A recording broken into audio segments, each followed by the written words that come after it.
Right, I'm with Mark Williams, aka at Mr. LinkedIn on Twitter. Mr. underscore LinkedIn. Oh, Mr. underscore LinkedIn, thanks very much, yeah. Now, Mark, you've just been talking in your LinkedIn track about how kind of LinkedIn's changing around engagement. It's moving, there's more of a focus on engaging users in there. Mm-hmm. How's that happening? I mean, if you look at all the developments of functionality on LinkedIn over the last 18 months or so, none of them have been related to sourcing. In fact, arguably, it's harder to source on LinkedIn, directly through LinkedIn anyway, than it ever has been, and certainly with third-tier surname visibility and things like that, it's got more difficult. But where LinkedIn has developed functionality is more towards engagement. So things like, an example being LinkedIn Today. Engagement within groups has been around for a long time, but things like LinkedIn Today, where on your homepage now you'll see articles that intelligently LinkedIn will know are of interest to you based on your activity, and sharing those articles and then engaging people by sharing those articles is very much where LinkedIn's going, I feel, and certainly a lot of people that I'm speaking to, both within and outside of recruitment, are finding they're getting real value from features of that nature. So, and how are recruiters making the most of those tools? Well, I don't know that they are totally. This is one of the things we were just talking about.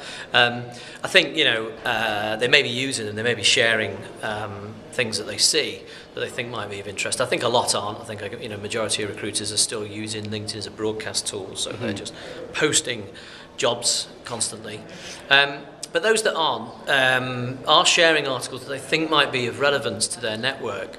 But I think that's not enough. I don't think that is engagement. That's still broadcasting. I think what you've got to do is say, if I'm going to share an article, I need to have a view on it.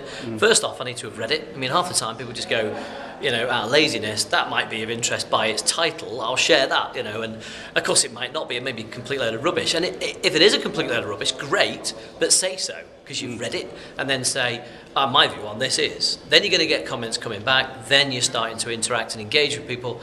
That's your first step towards building a relationship, and those relationships will pay for you.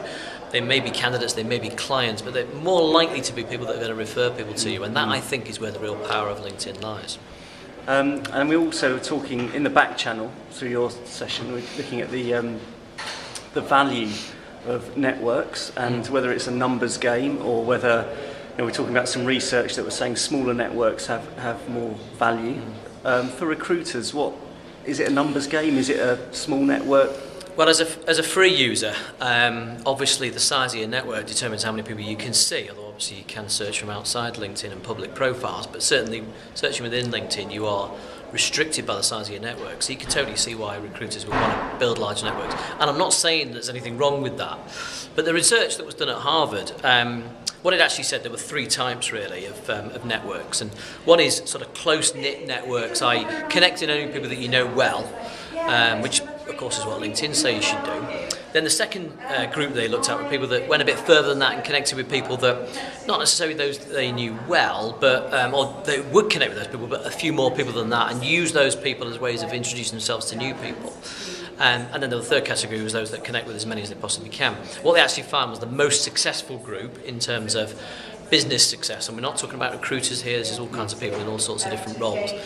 The most successful group were those that expanded their network but didn't go crazy for big numbers. Part of that, one of the problems with having a big network is that LinkedIn feeds a lot of data back to you, which is really important, interesting market information.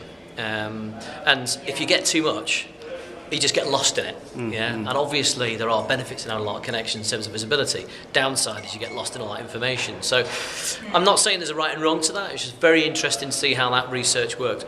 Connecting with people, also the other thing that it said was connecting with people that aren't themselves particularly well connected can have real value. A, your influence on them is greater because they're not seeing too many updates and information from people. And B, also, what you can get from them, the knowledge and the contacts that they can introduce you to are more exclusive to you. So you get more value than that. If you connect with someone who's got lots of connections, then you get less value.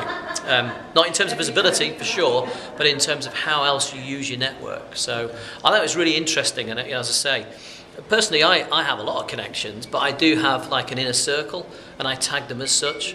So I'm really kind of working that inner circle. They're people that I see as being important. Don't necessarily know them all well, but I know they're influential and well connected with the right kind of people. So I spend time working those connections, but I am also connected to a lot of people as well. So, Great. Thanks very much. pleasure.